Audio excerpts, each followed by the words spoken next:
اے محمد صلی اللہ علیہ وسلم کہہ دو کہ لوگو میں تو تمہارے لیے صرف وہ شخص ہوں جو برا وقت آنے سے پہلے صاف صاف خبردار کر دینے والا ہے. پھر جو لوگ ایمان لائیں گے اور نیک عمل کریں گے ان کے لیے بخشش اور عزت کی روزی ہے. والذین سعوا فی آیاتنا معاجزین اولئک اصحاب الجحیم، اور جو ہماری آیات کو نیچا دکھانے کی کوشش کریں گے، آیات یعنی اللہ کے احکام کو لیٹ ڈاؤن کریں گے، نیچے کریں گے، وہ دوزخ کے ساتھی ہیں. اور اے محمد صلی اللہ علیہ وسلم تم سے پہلے ہم نے نہ کوئی رسول ایسا بھیجا نہ نبی جس کے ساتھ یہ معاملہ پیش نہ آیا ہو کہ جب اس نے تمنا کی شیطان اس کی تمنا میں خلل انداز ہو گیا. اس طرح جو کچھ بھی شیطان خلل اندازیاں کرتا ہے اللہ ان کو مٹا دیتا ہے اور اپنی آیات کو پختہ کر دیتا ہے. یعنی نبی کے کسی کام میں شیطان کبھی خلل اندازی کر نہیں سکتا. اللہ علیم اور حکیم ہے، وہ اس لیے ایسا ہونے دیتا ہے تاکہ شیطان کی ڈالی ہوئی خرابی کو فتنہ بنا دے ان لوگوں کے لیے جن کے دلوں کو نفاق کا روگ لگا ہوا ہے اور جن کے دل کھوٹے ہیں.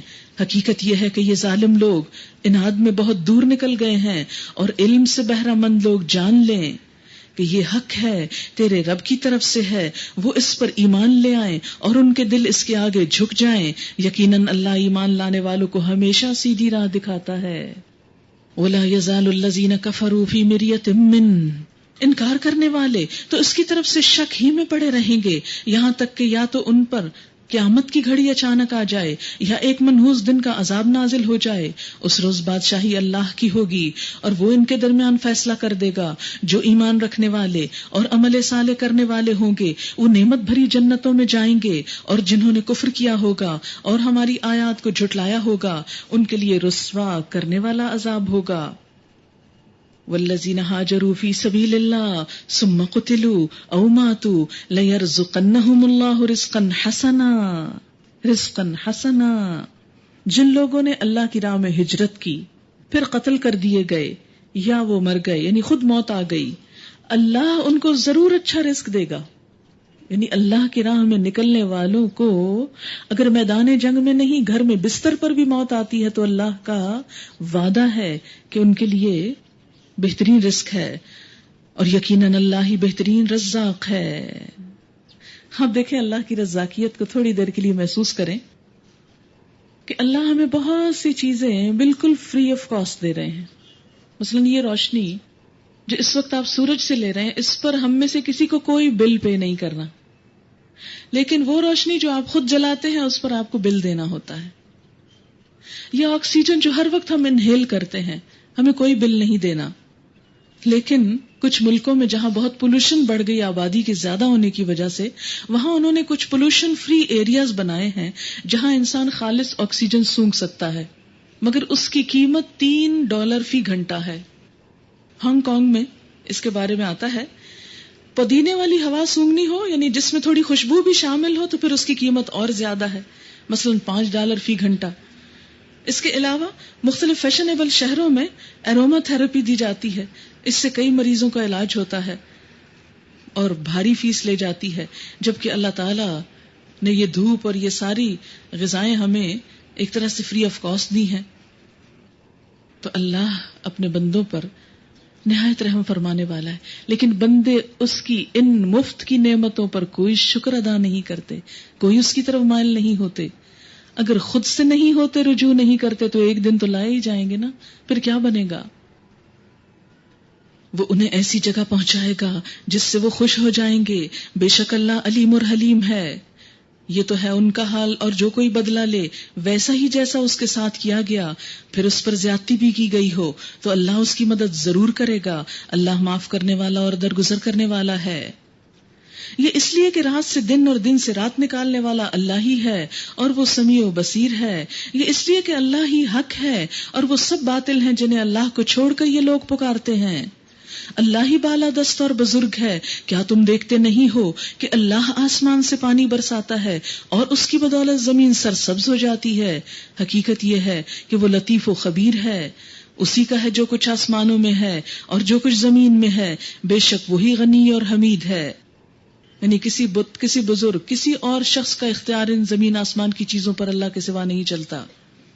کیا تم دیکھتے نہیں ہو کہ اس نے وہ سب کچھ تمہارے لیے مسخر کر رکھا ہے جو زمین میں ہے. اسی نے کشتی کو قاعدے کا پابند بنایا کہ وہ اس کے حکم سے سمندر میں چلتی ہے. وہی آسمان کو اس طرح تھامے ہوئے ہے کہ اس کے اذن کے بغیر وہ زمین پر گر نہیں سکتا. واقعہ یہ ہے کہ اللہ لوگوں کے حق میں بڑا شفیق اور رحیم ہے. وہی ہے جس نے تمہیں زندگی بخشی ہے, وہی تم کو موت دیتا ہے, وہی پھر تم کو دوبارہ زندہ کرے گا.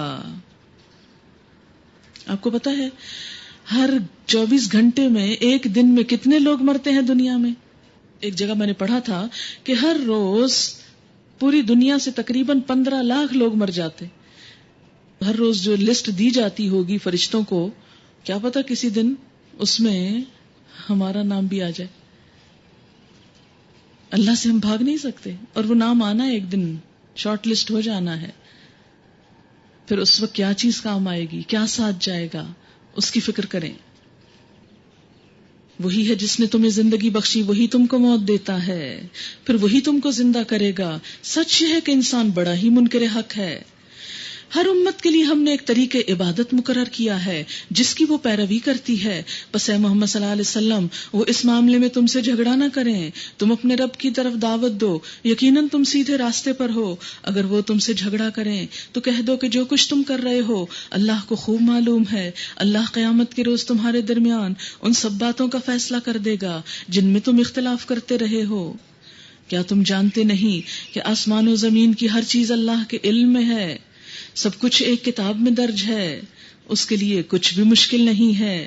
یہ لوگ اللہ کو چھوڑ کر ان کی عبادت کر رہے ہیں جن کے لیے نہ تو اس نے کوئی سند نازل کی ہے اور نہ یہ خود اس کے بارے میں کوئی علم رکھتے ہیں.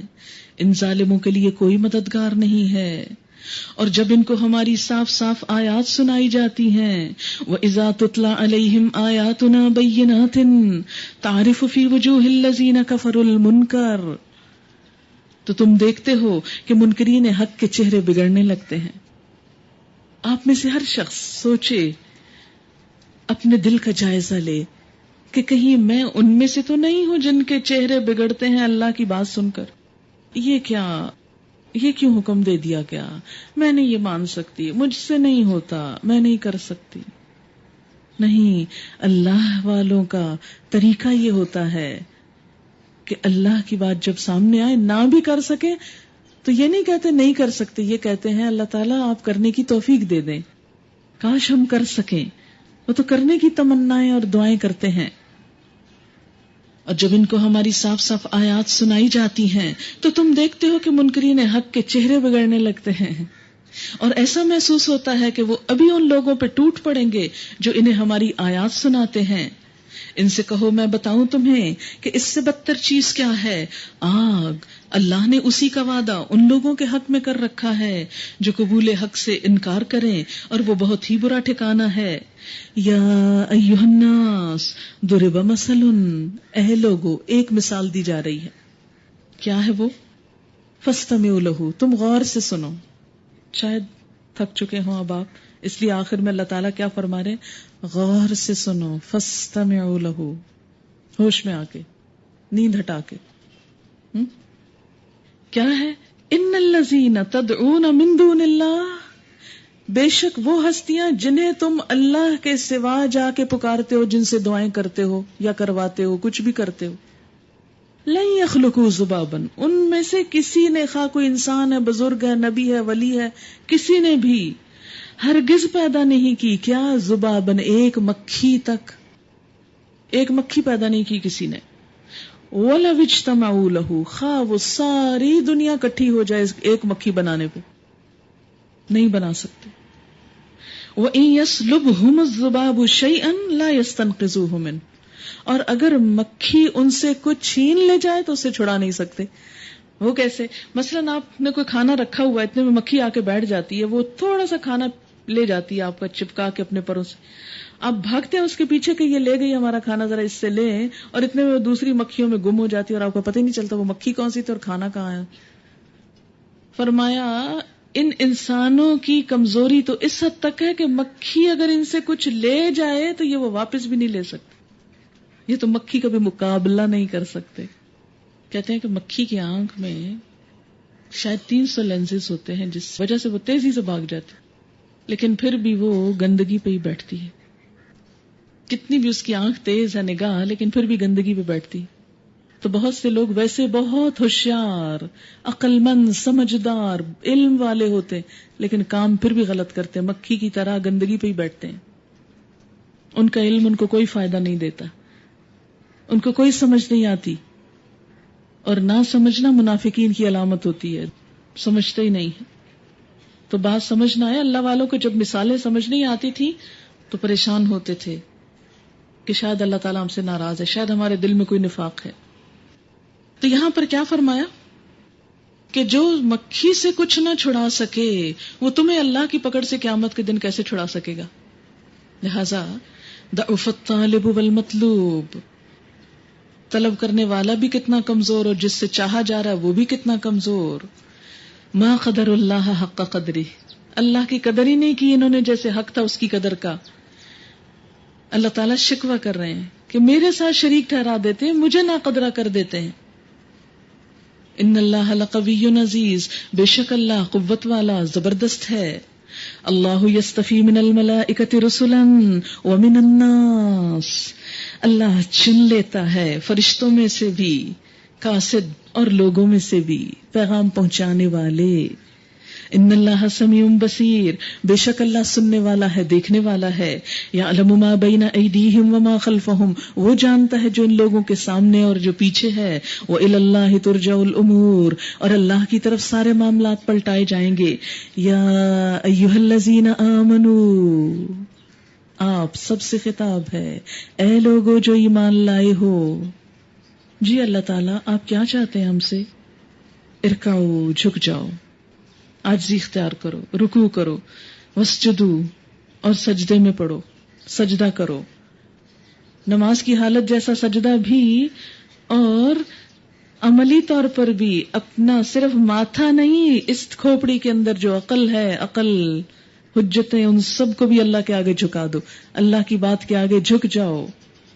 وَاعْبُدُوا رَبَّكُمْ، ساری زندگی میں اپنے رب کی عبادت کرو. وَافْعَلُوا الْخَيْرَ، خیر کے کام کرو، بھلے بھلے کام کرو. کیوں؟ لَعَلَّكُمْ تُفْلِحُونَ، تاکہ تم کامیاب ہو سکو. اچھے اچھے کام کرو. کب، کتنا، کیسا؟ وَجَاهِدُوا فِي اللَّهِ حَقَّ جِهَادِهِ، اور جہاد کرو اللہ کی راستے میں جیسا کہ جہاد کا حق ہے. اور جہاد کیا ہوتا ہے؟ آٹموسٹ کوشش، انتہائی کوشش. کہاں؟ اللہ کے راستے میں. اللہ کا راستہ کیا ہوتا ہے؟ اللہ کے دین کا راستہ، یعنی اللہ کے دین کو سیکھنے، سمجھنے، سکھانے، پھیلانے، اور اس کی راہ میں مال، جان، حتیٰ کہ جان، ہر چیز دے دینے کا عہد کر لو. اس کے لیے اللہ کے سامنے توفیق مانگو.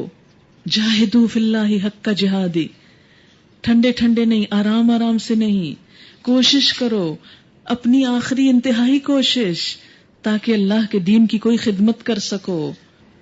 کیوں؟ هو اجتباکم، اس نے چن لیا ہے تم کو. اے امت مسلمہ، اللہ نے تمہیں چن لیا. کس کام کے لیے؟ لوگوں کے سامنے حق پہنچانے کے لیے. لیکن افسوس آج تو ہم حق خود بھی نہیں سمجھتے کہ حق کیا ہوتا ہے، ہم دوسروں کو کیسے پہنچائیں گے. کوئی بھی چیز دوسرے کو انسان اسی وقت دے سکتا ہے جب اس کے اپنے ہاتھ میں کچھ ہو. اگر ہمارے پاس دین کا علم نہیں، دوسروں کو کیا دے سکتے ہیں؟ ہمیں دین پہ فخر نہیں، دوسروں کے سامنے اسلام کا نمونہ کیسے بن سکتے ہیں؟ نبوت کا سلسلہ تو ختم ہو گیا. اب اللہ نے امت مسلمہ آپ کو چنا. هو اجتباکم، اس نے چن لیا تم کو کہ تم آؤ میرے راستے میں حق کا جہاد ہی کرو. اتنی کوشش کرو جتنا کہ حق ہے کوشش کا، جتنی کوشش ہونی چاہیے، اپنی دنیا سے بھی بڑھ کر کوشش. وما جعل علیکم فی الدین من حرج، اس نے دین میں تم پر کوئی تنگی نہیں رکھی، یعنی کوئی ایسا حکم نہیں دیا جو انسان کے بس میں نہ ہو، کوئی ایسی بات نہیں رکھی کہ جو تم کر نہ سکو. ملت ابیکم ابراہیم، یہ دین کیا ہے؟ اپنے باپ ابراہیم کی ملت ہے، ابراہیم علیہ السلام کا طریقہ. ہوا سماکم المسلمین، اس نے تمہارا نام مسلمان رکھا ہے. ہوا سماکم المسلمین، اس نے تمہیں مسلم پکارا ہے. اللہ نے تو تمہارا نام صرف مسلمان رکھا ہے. اور ہم دین کی خدمت، دین کے کام اور دین کے پیغام کے لیے فرقوں میں، گروہوں میں، ایسی چیزوں میں بٹ گئے کہ جس میں دین تو پیچھے چلا گیا اور گروہ بندیاں اور فرقہ واریت اور پارٹیاں آگے آ گئیں. آج کسی کو بھی اگر پوچھا جائے تم کون ہو، وہ کہے مسلمان، تو تسلی نہیں ہوتی. کہتے نہیں، یہ بتاؤ حنفی ہو یا شیعہ ہو یا بریلوی ہو یا دیوبندی ہو یا پتہ نہیں کیا کیا نام، کون سے مسلمان ہو؟ قرآن میں صرف مسلمان. ہوا سماکم المسلمین من قبل، پہلے بھی اس نے یہی نام رکھا تھا. لوگ خود یہودی بن گئے، خود اپنا نام عیسائی رکھ لیا، اللہ نے نہیں رکھا تھا. فرقہ وارانہ نام ہے یہ. وفی ھذا، اور اس دین میں بھی تمہارا نام صرف مسلمان رکھا. اس لیے ہمارا کام کیا ہونا چاہیے؟ باقی سب چیزیں ایک طرف رکھ کے اپنے آپ کو صرف مسلمان کہیں. اور سب مسلمان ایک ہی جماعت ہیں، ایک ہی گروہ ہیں. ہمارا اللہ ایک، رسول ایک، کتاب ایک، قبلہ ایک، مقصد ایک، منزل ایک، مقام ایک. پھر ہم کیوں بٹے ہوئے ہیں؟ ہم کیوں نفرتوں کا شکار ہیں؟ اس کی وجہ کیا ہے؟ اس کی وجہ یہ ہے کہ جب بھی توجہ اللہ کی ذات سے ہٹ کر دوسری چیزوں کی طرف چلی جاتی ہے، اللہ سے بڑھ کر کوئی اور امپورٹنٹ ہو جاتا ہے، کوئی لیڈر یا کوئی گروہ یا کوئی جماعت یا کوئی چیز، تو پھر خود بخود فرقہ واریت ہونے لگتی. اس لیے کہ ہر شخص اپنے امام کے پیچھے جانا چاہتا ہے، ہر شخص اپنی پسند کے پیچھے جانا چاہتا ہے.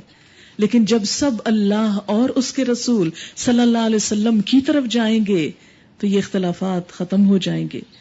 یاد رکھیں، اختلاف رائے ہر جگہ ہوتا ہے، لیکن اختلاف رائے کا مطلب مخالفت نہیں ہوا کرتا.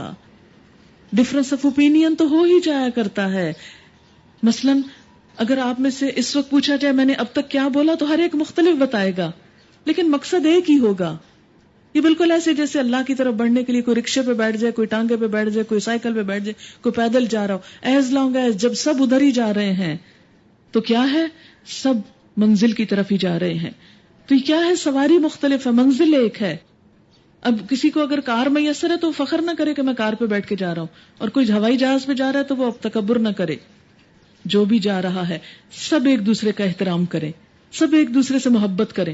ایک سڑک پہ تبھی انسان ایکسیڈنٹ سے بچ کے چل سکتا ہے اگر خود بھی بچے اور دوسرے کو بھی بچائے. دھیان سے آنکھیں کھول کے چلے، منزل کی طرف نظر رکھے. اگر آپ ڈرائیونگ کرتے ہوئے ادھر ادھر دیکھنا شروع کر دیں گے تو کیا ہوگا؟ ہلاکت، نقصان. لہذا ہمارا کام کیا ہے؟ اپنا نام صرف مسلمان رکھیں، اپنی دوڑ صرف اللہ کی طرف رکھیں، اپنا رہنما نبی صلی اللہ علیہ وسلم کو بنائیں. اور باقی جب اللہ نے سب کی جلد کا رنگ ایک نہیں بنایا، زبان ایک نہیں بنائی، سائز، قد، کاٹ ایک نہیں بنایا، اللہ کی طرف جانے کے طریقے یعنی سواریاں مختلف ہو سکتی ہیں جو مختلف دینی جماعتیں ہیں. ان سب کے ساتھ معاملہ کیا ہونا چاہیے؟ محبت کا، احترام کا، اور سب کے ساتھ تعاون کا. کیا آپ سڑک پہ چلتے ہوئے ڈرائیونگ کرتے ہوئے یہ کہیں گے اس کے ساتھ تو میں کوآپریٹ کروں گا، اس کے ساتھ نہیں کروں گا؟ کسی ایک کے ساتھ بھی نہیں کریں گے تو کیا نقصان ہوگا؟ اپنی ہلاکت ہوگی. لہذا سب کا احترام، سب راستہ چلنے والوں کو حق دینا ہے، سب کے ساتھ بھلائی، خیر خواہی.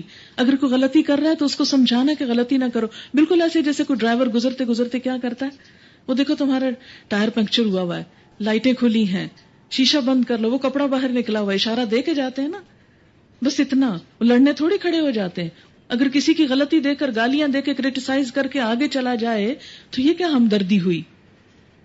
تو اس لیے ہمارا کیا فرض بنتا ہے کہ ہم سب خواہ کچھ ہو ایک دوسرے کا احترام کرنا سیکھیں، ہر ایک سے محبت سے پیش آئیں، ہر ایک کی ہمدردی کریں. جہاں کسی کی غلطی دیکھیں اس کو بتائیں، نہ کہ سارے بازار میں اشتہار دیں.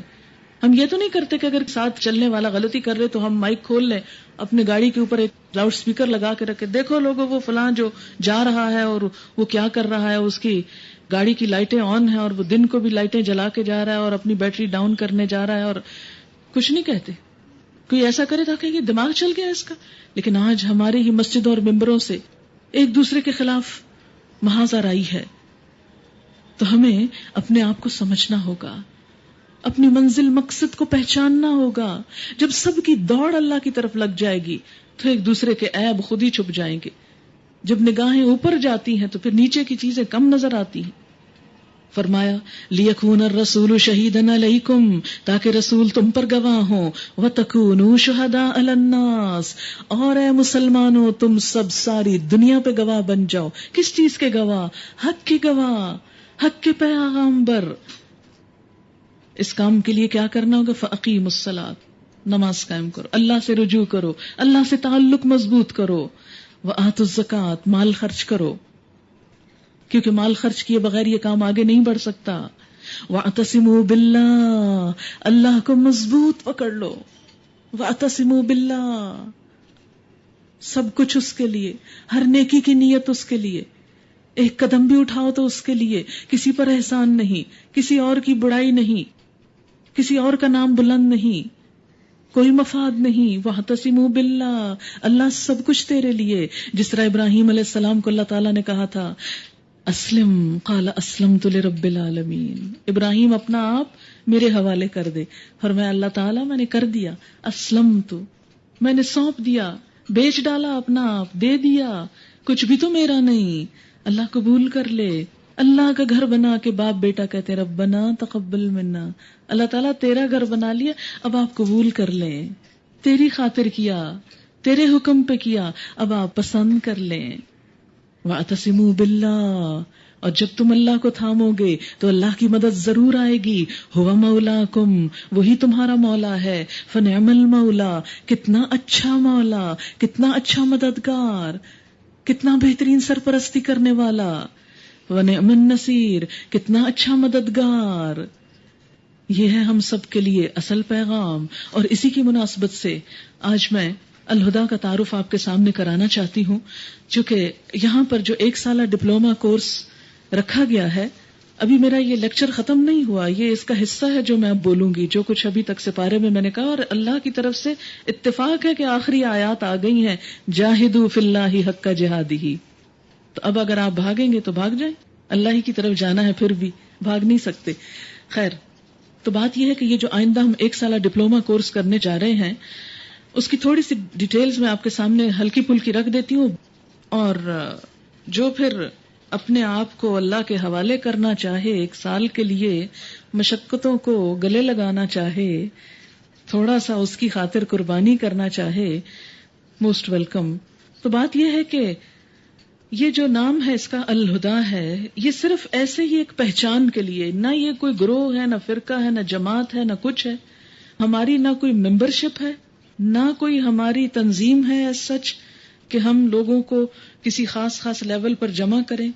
یہ دروازہ ہر مسلمان کے لیے کھلا ہے، اور یہ ایسا ہی ہے جیسے کسی انسان کا نام ہوتا ہے نا، مثلا میرا نام فرحت ہے اگر، تو جس جگہ پر ہم بیٹھ کے یہ کام کر رہے ہیں اس جگہ کا نام الہدا ہے، بس دیٹس اٹ۔ اور الہدا نام کیوں رکھا گیا؟ The guidance. اور گائیڈنس کس کی؟ اس کا موٹو ہے ان ھدی اللہ ھو الھدا، کہ اللہ کی ہدایت وہی اصل ہدایت ہے۔ یہاں انسان ہدایت نہیں دیتے، یہاں اللہ کی ہدایت دی جاتی ہے، اللہ کا کلام لوگوں تک پہنچایا جاتا ہے۔ یہاں کسی ذات کی طرف، کسی جماعت کی طرف، کسی گروہ کی طرف، کسی اور چیز کی طرف نہیں بلایا جاتا، صرف اللہ سے جوڑا جاتا ہے۔ وَاعْتَصِمُوا بِاللَّهِ اس کا موٹو ہے۔ اللہ کو پکڑ لو، اپنے رب سے جڑ جاؤ، اس کے آگے جھک جاؤ، اس کے لیے عبادت کرو، اور کچھ نہیں، نتھنگ۔ اس میں اس کی وجہ کیا ہے، یہ کام کیوں کیا گیا؟ جیسے سورۃ توبہ میں آپ پڑھ چکے ہیں کہ کیوں نہ ایسا ہوا کہ مسلمانوں کے ہر گروہ میں سے کچھ لوگ نکلتے، وہ دین کی سمجھ بوجھ پیدا کرتے، اور پھر واپس جا کے اپنے اپنے علاقے میں لوگوں کو خبردار کرتے۔ تو ہمارا یہ پروگرام کیا ہے کہ مختلف علاقوں سے لوگ آئیں، 1 سال لگائیں، محنت کریں، کوشش کریں، پورے قرآن کو سمجھیں، اور پھر قرآن کی تعلیم کو عام کریں، اور کچھ نہیں، قرآن کی تعلیم کو ماسس تک پہنچائیں۔ ہدف کیا، ٹارگٹ کیا ہے جو ہم نے اچیو کرنا ہے؟ ہر ہاتھ میں قرآن پہنچ جائے، ہر شخص اللہ سے جڑ جائے۔ اس کے بعد جب انسان کی اصلاح ہو چکے گی تو پھر اگلی جنریشن ان انسانوں کے ساتھ جو چاہے دنیا میں جیسا چاہے اسلامی نظام یا اسلامی حکومت یا اسلامی جو بھی کوئی قائم کرے سو کرے۔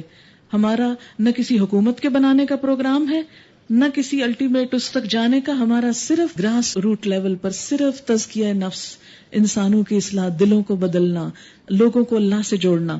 جب اللہ سے جوڑیں گے تو باقی اپنے راستے وہ خود تلاش کریں گے. رب نے ان کو کیا کچھ کہا ہے، یہ پھر میرا اور کسی اور کا کام نہیں کہ وہ ان کو کہے کہ یہ کرو یا یہ نہ کرو. وآخر دعوانا ان الحمد للہ رب العالمین. سبحانک اللہم و بحمدک نشہد ان لا الہ الا انت نستغفرک و نتوب الیک.